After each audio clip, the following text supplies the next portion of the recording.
Good afternoon, everybody. I would like to introduce the next speaker, Dr. Shafinur Nahar. Currently, she is working as adjunct lecturer of English in Chittagong Independent University, Chittagong. She completed her degree from the University of Chittagong, Bangladesh, and she got another MA in Kashmir and South Asia Studies from the University of Kashmir, India. And her research interests are in women's writing, gender studies, cultural studies, and minority studies. And she has published more number of research articles in renowned international and national books and journals. And her upcoming research article on teaching rape narrative in a classroom has been selected as a chapter in a book on the themes of war and women, which is under contract and it is soon to be published. And she has conducted workshops uh, and participated in academic sessions as a speaker. And besides her academic work, she's a poet, a writer, and translator. She's a poetry editor of a literary magazine named Prachya Review. Dear ma'am, we welcome you, and the session is yours, ma'am. Thank you. Thank you so much, Amol. I'm not sure if this name is correct because it's showing that Amol here. So Ma'am, I'm Dr. Joel Goflin. Joel, okay. Yep. Okay, Joel, I'm really so grateful and thankful to the organizers that they invited me. And thank you so much for your such wonderful introduction. And today, actually, can I share my presentation here? Can I share the slide? Yes, ma'am. Okay.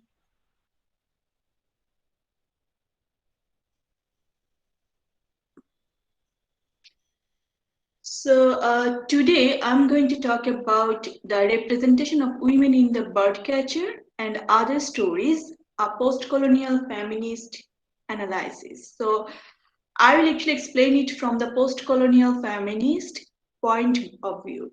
So, and Joel already talked about me. So this is Shafinur Nahar. I'm a lecturer adjunct in Chittagong Independent University, Bangladesh. Is it visible? Am I audible? Yes, ma'am. Go ahead, ma'am. Okay, thank you. So before going to the main topic, I would just like to discuss a little bit about what is post-colonialism and then how it is connected and what is post-colonial feminism and how it is connected with the post-colonial theory and then the literature produced from the idea of post-colonialism. So according to post-colonial theory, decolonized people acquire a post-colonial identity based on cultural interactions between many identities. For example, cultural identities, national identities, and ethnic identities, gender identities, class-based identities. So those are given different degrees of social authority, colonial societies. So studying post-colonial feminism, so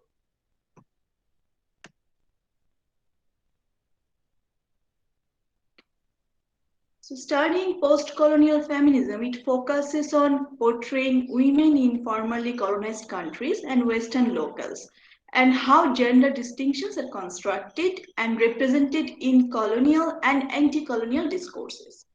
So I'm pretty much sure that you all know about those discourses, so I'm not going to that detail now. But post-colonial feminism, they talk about what is often missing in the dominant discourses and several conceptual, methodological, and political issues tangled in the representation of gender. So, to find out that missing part, post-colonial feminism pointed out that post-colonial study is a male-centered field that has excluded the concerns of women. So Carol Boyce Carol Boyce criticized post-colonial theorists for not discussing women much. For example, Edward Said's Orientalism, which paid little attention to women writers and female agency, and Homike Vaba's theory about relationship between colonizing subject and a colonized object, without reference to how the specifics of gender might complicate his model.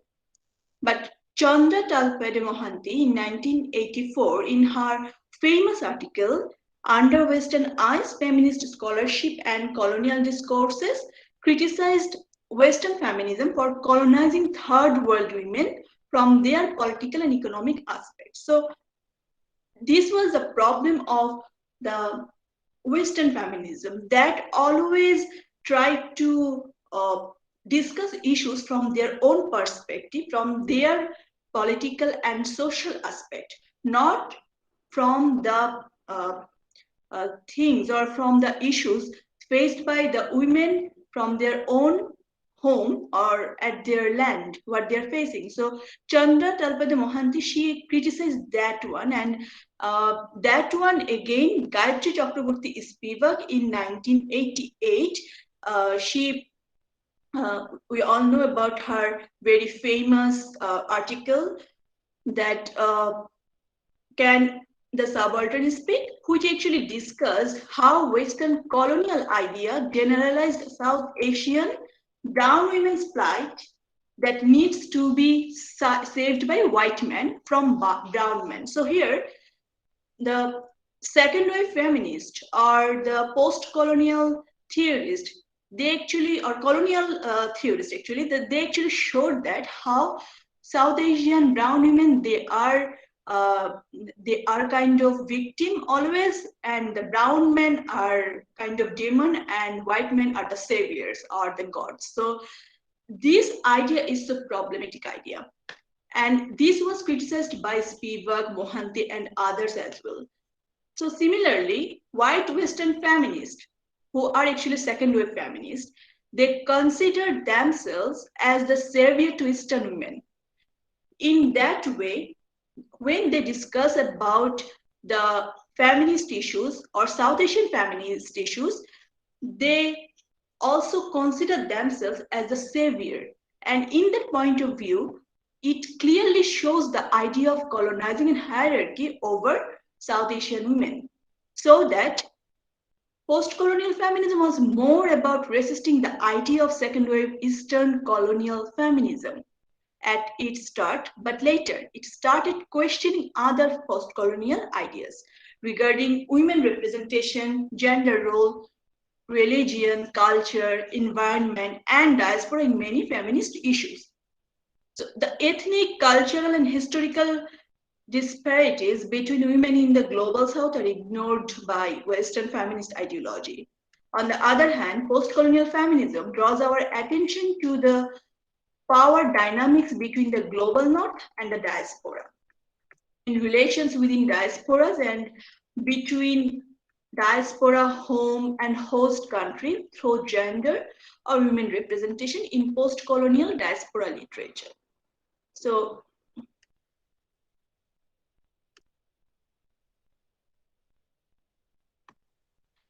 now,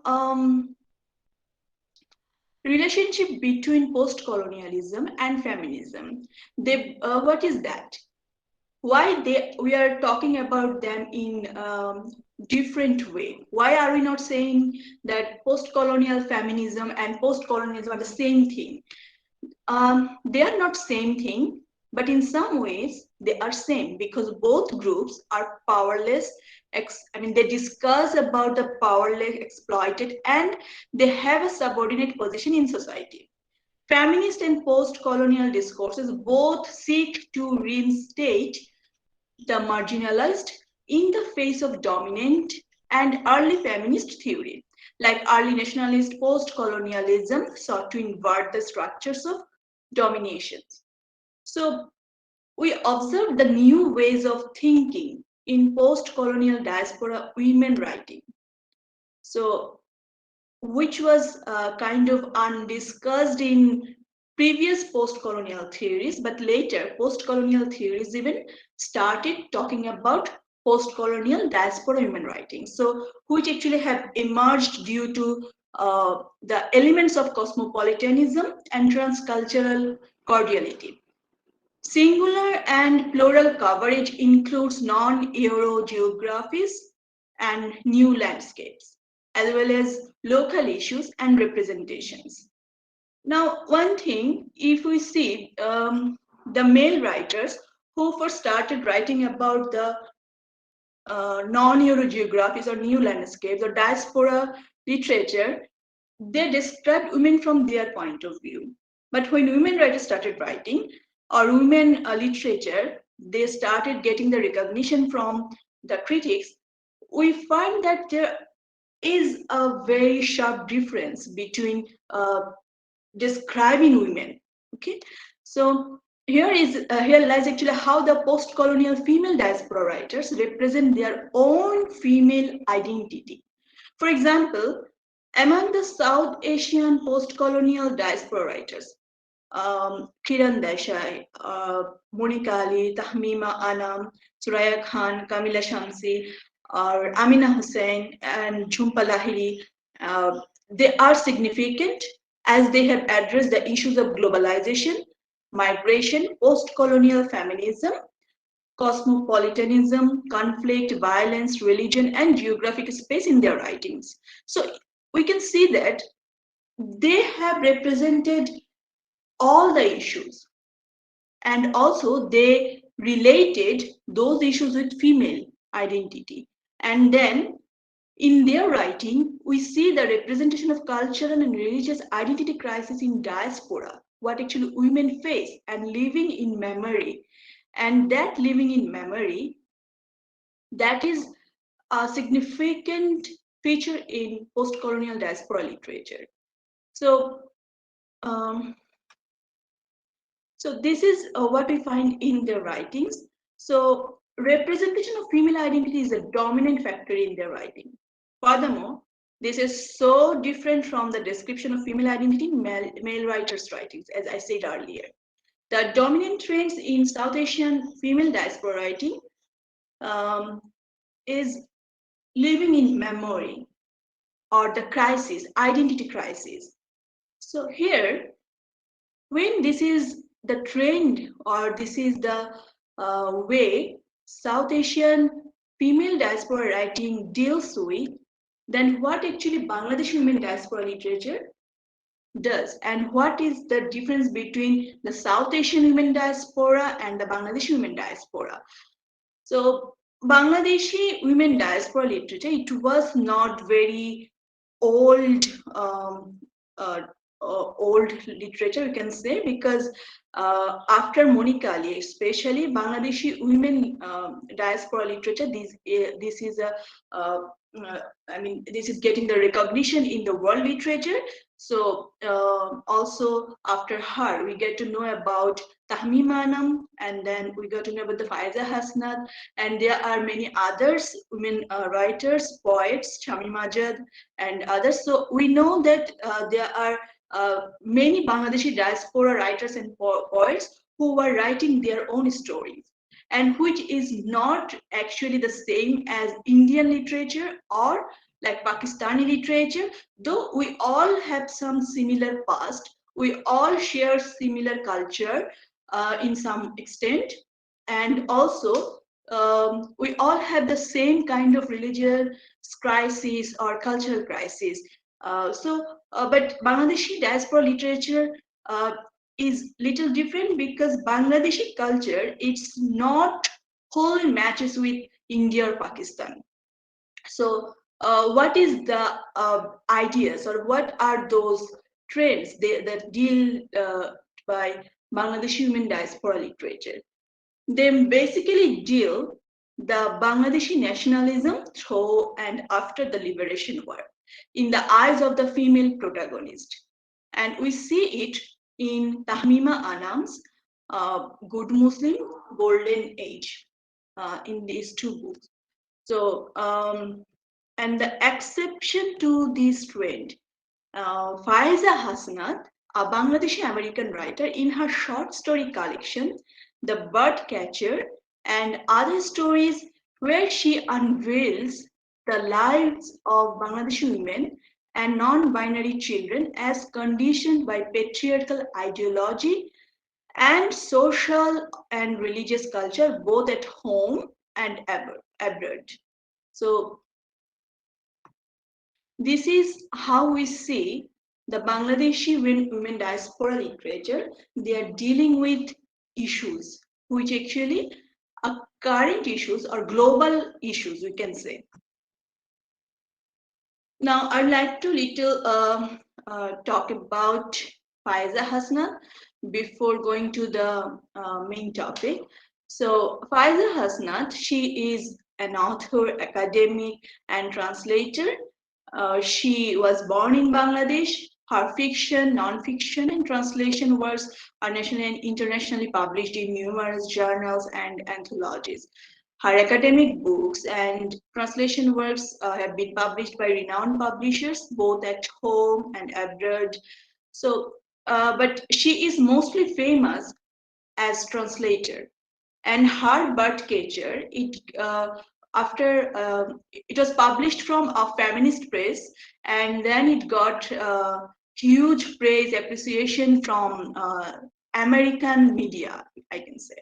So her most notable translation works are Nawaf Faizunnessa's Rup Jalal, A War Heroine I Speak, The Birdcatcher, and the other stories, The Voices of War Heroines, uh, and then the Sufia Kamal's Diary of 1971. She teaches at the English department of the University of Central Florida, USA. So, and this is as Birdcatcher and other stories, it has been published from America and Bangladesh. So there are two covers we got. One is this one, which was from the American publishers, and this one is the Bangladeshi version. And now, The Birdcatcher and Other Stories. This is a compilation of 8 stories, and the 8 stories in the anthology, it depicts the supremacy of patriarchal society, Muslim masculinity, exposing problems linked to other women at a time, those who by choice or circumstance are cohorts of patriarchal control.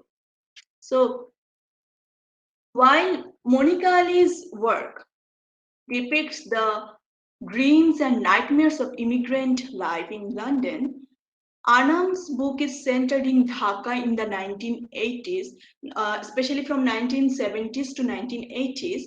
Hasnat's book is themed on Bangladeshi women living all around the world, yet reliving the same experience as Bangladeshi Muslim or Bangladeshi Muslim women. So always subjected to and the subject of patriarchal authority. So here we see that as she was living in Bangladesh for 30 more than 30 years, and then she moved to America for her study, and she settled there. So Faiza Hasnat has seen and has actually observed and experienced many cultural events, many events which actually influenced her. And in one of her interviews, she said that why she started writing, because her grandma, when she used to go to her village and used to spend time with her grandma, they used to share their personal lives. So her grandma, she used to tell her stories even. So this is what we call in Bengali kahini, or in Hindi or Sanskrit, it's probably kahani. So those kahanis, these stories, these are from the folk. Those are folk stories mainly, and listening to these stories, a very warm relationship was built in between the grandchild and the grandma. But when she grew up, when she was 13-year-old, her grandma, her dadi, uh, she was mentally imbalanced, and she could not actually recognize her as her grandchild. So that, and also her dadi, she went to kill her with a knife. So that story, that event uh, traumatized her. And Faiza, somehow she found that she's so lonely in the world because her dadi was her only friend. And then she started writing diary, that how um, she lost a friend. And then in that diary, when she was writing the diary, when she was started writing stories, what she did, she made the protagonist her dadi, and she killed her at the end. And she gave that story to as she was a teenage girl, so she wanted others to read it, and her father read it first, and then her uncles, aunties, and all were so they so praised her so much. And then when her dadi listened to it, and she became so sad. And though she didn't have that uh, sane mind, she almost forgot, and she had schizophrenia. So she can't recognize, or she can't actually, she can't remember who are they or who is she. But suddenly she said that, why did you write this? Why did you write this story? You were my only friend, and you killed me at the end. You must change it. You must undo it. I'm so sad that you have written it. And she was so surprised that this lady, just yesterday she could not remember me, and now she is saying me to change the story. And what is that? So this was the beginning of her writing, what she said in her interview. So that cultural uh, influence in relationship, the relationship of the grandma and the grandchildren, and the tradition of going to village at least once in a year. All these things, yes, these you can find in other places of South Asia, but in Bangladesh, what we see it very frequently. So these kind of small issues, what actually probably we don't want to notice that much, but these we inherit in our um, practice, that all these small issues, all these small cultural events, or all those experiences actually written by Faiza Hasnath in her Birdcatcher. And through the 8 stories, what she did, she showed the patriarchal society, the dominance or supremacy of this patriarchal society, and especially the Muslim masculinity, which is not much discussed in diaspora literature that much. And so this is how she made some difference, that Muslim masculinity we have seen from Indian point of view, we have seen from Pakistani point of view, but now she described it from Bangladeshi Muslim women point of view, that how a Muslim woman, even a religious woman, how she can suffer from Muslim masculinity. So what are the aspects in her uh, stories? So that's what I said already. So she tried to relocate it and dissected memory and the ideas of Bangladeshi patriarchal cultural practice in the context of geographical location, social position, and preconceived notions about women and men. And interestingly, she showed the sisterhood or the womenhood, especially the sisterhood. What is the post-colonial feminist practice? she showed that one through all her stories. We see. So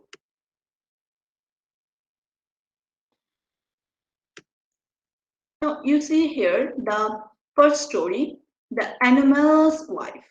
That Bangladeshi, in that story, a Bangladeshi man cannot, the story is all about a wife of a very famous doctor in America, and that Bangladeshi man is so dominating, and she was suffering from mental illness psychologically. So she went to, the story started with in a chamber of a psychiatrist, and the Bangladeshi man, who is a doctor himself, she cannot leave um, his patriarchal behavior even after staying in a liberal country for years. And that's what the main theme of this uh, story.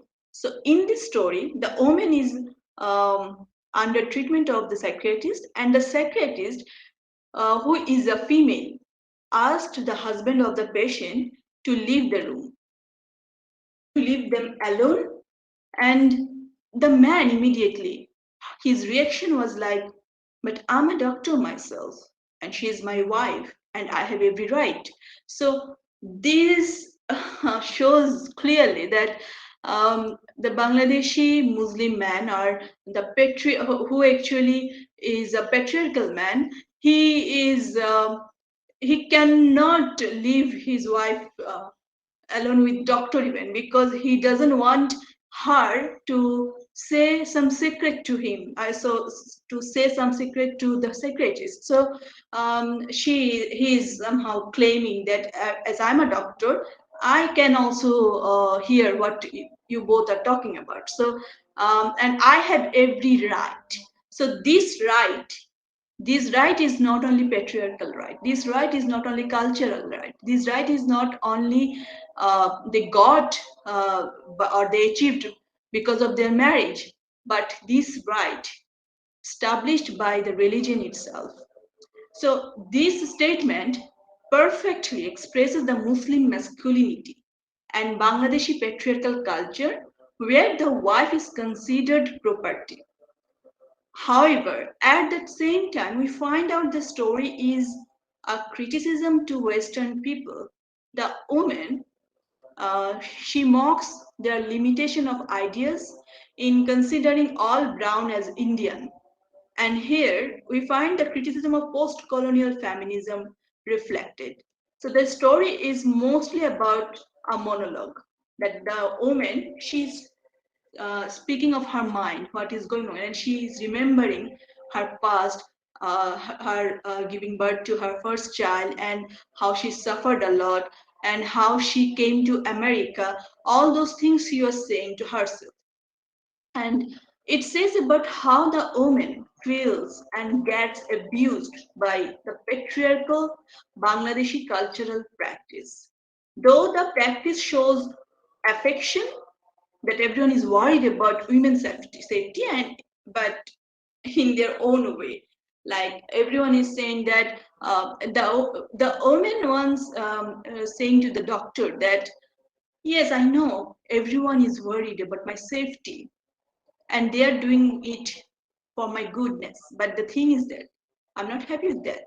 So uh, this idea that everyone consider women, she is not capable of anything. She is not actually capable of handling or dealing with her own issues. This also shows that the colonizers' ideas, like how the Western feminists, they think that they can solve all the issues of South Asian women, or the colonizers, they thought that they can actually solve the issues, or they can actually uh, handle or control all those things, so of the colonized people. So very subtly, Faiza Hasnat here criticized those ideas through this woman, showing her as colonized and her husband as a colonizer. And also we see here that she never calls his name, but Ranjit's Papa, because her daughter's name is Niranjana. And the woman always wants to go to the ocean to commit suicide. Her wish to drown in that ocean one day is probably connected to Virginia Woolf's concept of suicide. And ocean or sea here metaphorically represents the idea of vastness and meditative sound of streams. Here, one thing I would like to connect in Bangladeshi culture, we often hear "dube mor" means die from drowning. Probably the woman in her subconscious, she is carrying that cultural concept of committing suicide from drowning. So in the same story, we see the flashback of memories. We get to know Muslim man's religious sentiment gets offended when his wife keeps their daughter's name after a Hindu goddess. So we see here, even within the country, they are having kind of cultural and religious conflict because Bengali culture that is so much influenced by Hindu Puran, Hinduism, or we can say. But on the other hand, majority of people they are Muslim. So what should they follow by?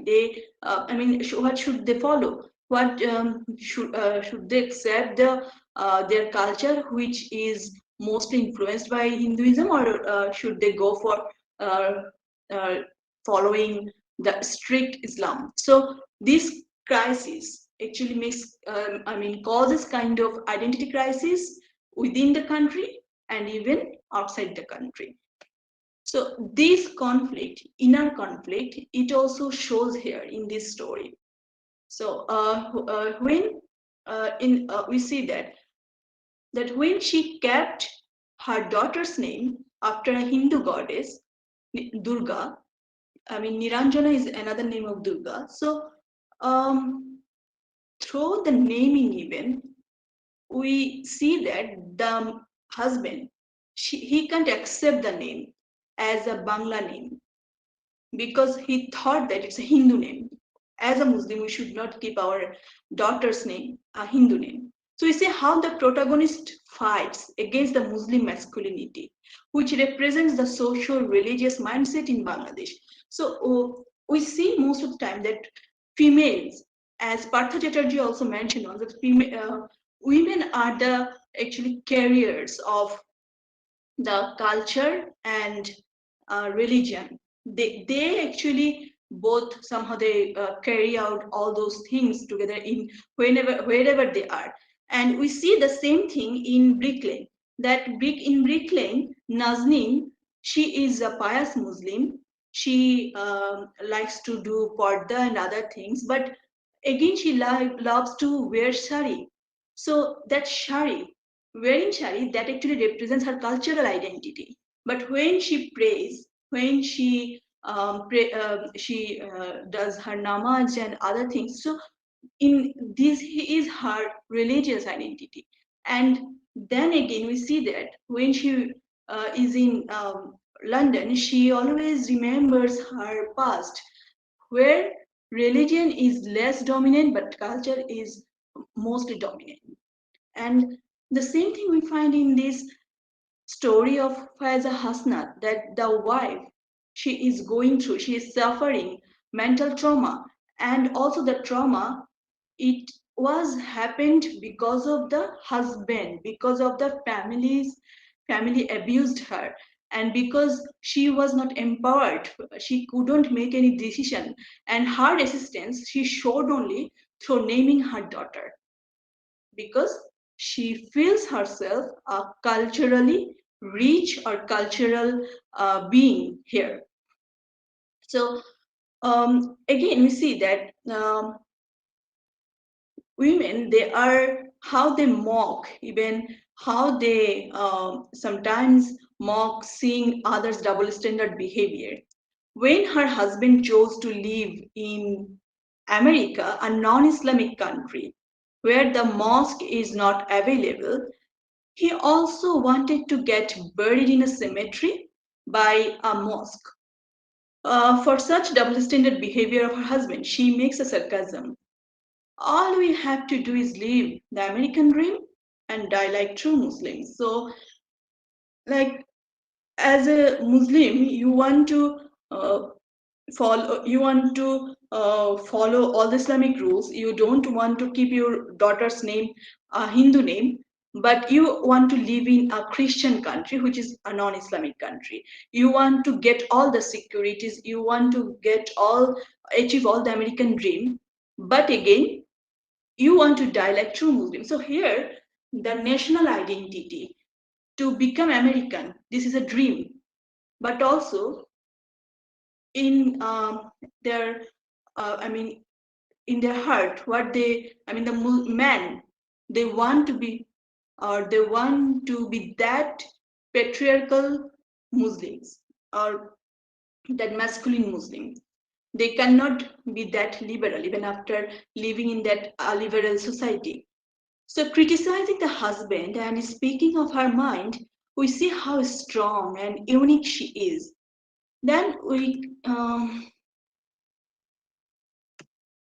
Then in the next story, that is Bride of the Vanishing Sun. So this is a story about a girl. It started with, it is actually two chapter story, and it started with um, uh, Andhi. It started with the protagonist, which name is Andhi, and what means darkness. Andhi, Andhar. And her name, it reflects her skin complexion, and the skin complexion or the dark skin complexion, that is also a very discussed issue in post-colonial feminism. That what actually makes the standard of beauty here. Those idea of the beauty, those are colonial ideas, and post-colonial feminism criticizes that idea. So here we see that this story shows a culture of how a bride has to come before the groom, and as she is not fair according to the standard of beauty, she must show her other qualities like cooking skills, or she must be so polite, and she must show all obedience, and she must impress the groom and his family. So, Andhi's grandmother advises her not to sit beside a window after dark or during the storm, but to sit at midday where the sun shines most brightly, so that the child will have white skin like mem sahibs, or white women. Reflecting this colonial idea of whiteness as the standard of beauty through the conversation, and Andhi's hatred for bright sun and love for windstorm, the writer criticizes this idea of beauty which dominated post-colonial women for centuries. However, we see how her skin color became an issue for her parents, and that causes the fear of her not getting any groom. So marriage is very important in this culture for women, and marriage is kind of settlement. So that idea, or that, and how women position is you can find in this Bangladeshi culture, that is also shown in this story. And then we see that in the second chapter, where Andhi is already married and she is mother of daughters, Andhi turns into a patriarchal product. So even at the beginning, she was resisting, she was protesting all those ideas. But after ages, she became a product of this patriarchy. She is having such mindset, which also which makes her afraid, like to when her own daughter is has that dark skin. So again, we see that how she's worried about her daughter marrying off and not listening to her daughter's urge to complete the study. She forces Sheila, her daughter, to appear again and again to the grooms, even after 6 times rejection.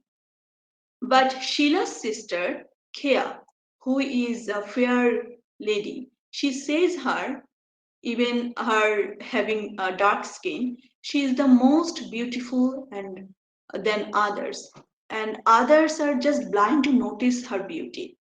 So then Sheila says that how she feels invisible in others' eyes, which gives her such a feeling of godly strength.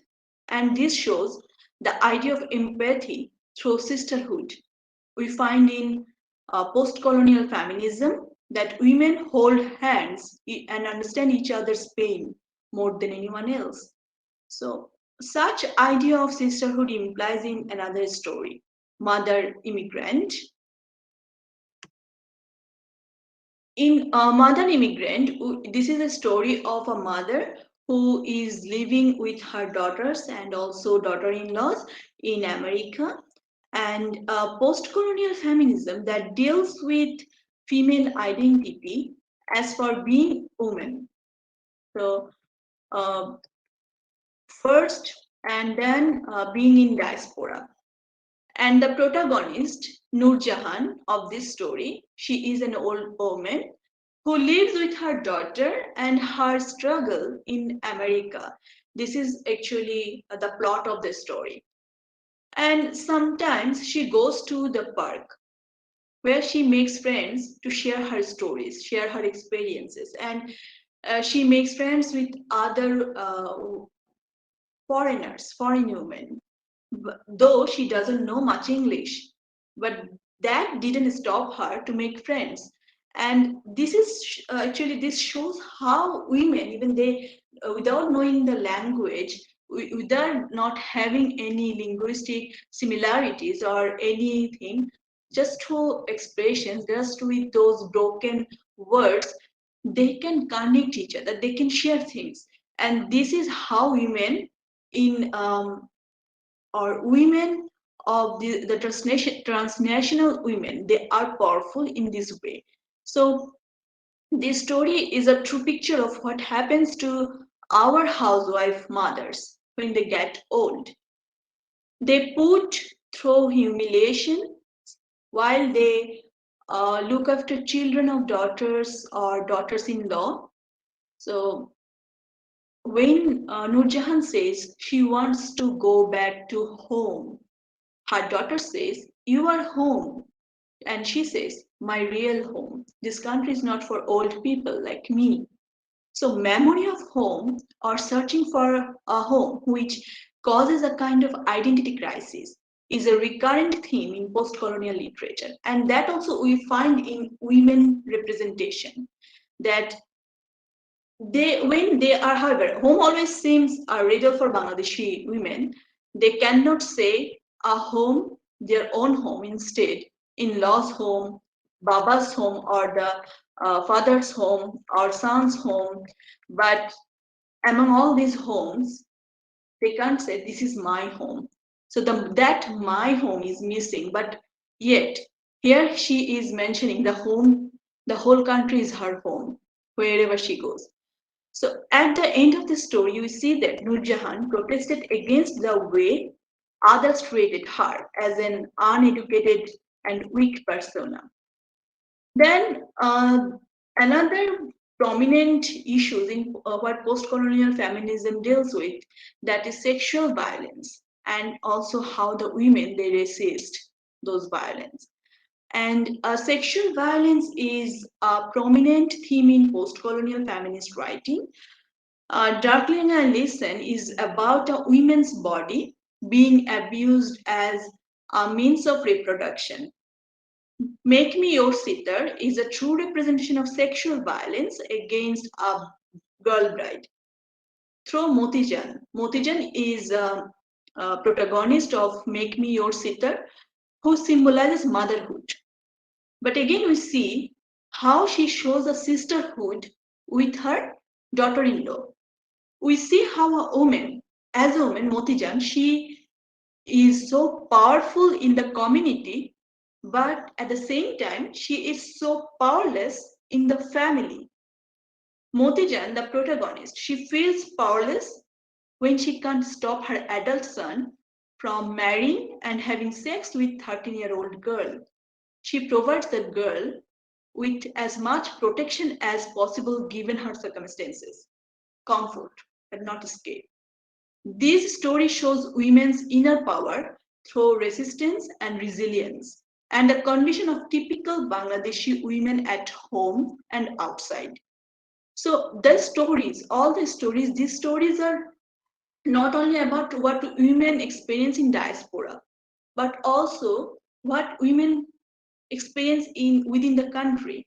So this is a mixed stories or mixed plots, I can say, in this anthology she discussed about, and she said, and also, but the thing is that the main thing is that it was a true representation of Bangladeshi women, and also the cultural representation of Bangladeshi women. And another post-colonial theorist, that Stuart Hall, he says that representation is a route through which people give meaning to culture. So, and we see that how in these stories, women, they are giving meaning to culture. And culture is built in practice in society. And then Mohanty addressed post-colonial feminism that relates the impact of gender issues to other spheres within the society. We also see this reflects in all the stories, these ideas of Mohanty. And then we see that according to Spivak, representation is proxy and portrait. So all these post-colonial feminist aspects are found in the stories of Hasnat. She processed the development of women from their marginalization to giving them a voice. Hasnat said once in an interview that I wanted to give a voice to the voiceless and visibility to the academically unseen women of Bangladesh. I love writing short stories and always wanted to publish collection of stories before publishing a full-length fiction. The publication of The Birdcatcher is itself a part of my identity building process as a Bangladeshi American woman writer. So the stories are all about building an identity for invisible Bangladeshi women from a cultural background, which is not discussed much in academia. Socio-cultural and political differences among women in post-colonial feminism is the most important component in comprehending the specific issues they face. So this is what actually Hasnat also tried to show through her stories.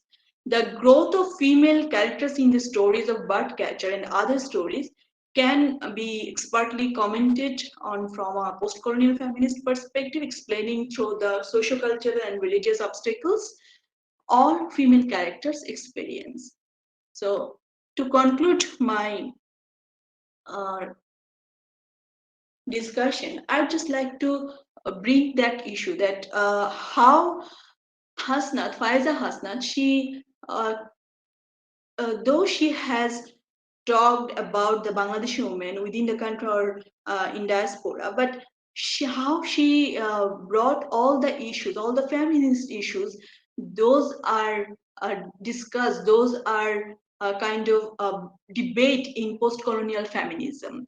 And also she breaks all those ideas, and she shuffled and she changed all those ideas, and she sometimes she showed the problems and then she showed the resistance and showed that how women can resist, how women can protest the cultural dominance, patriarchal dominance, religious dominance. And we see here all the women characters, they are so powerful, they are powerful than the male characters. So this is all about my presentation. Thank you all.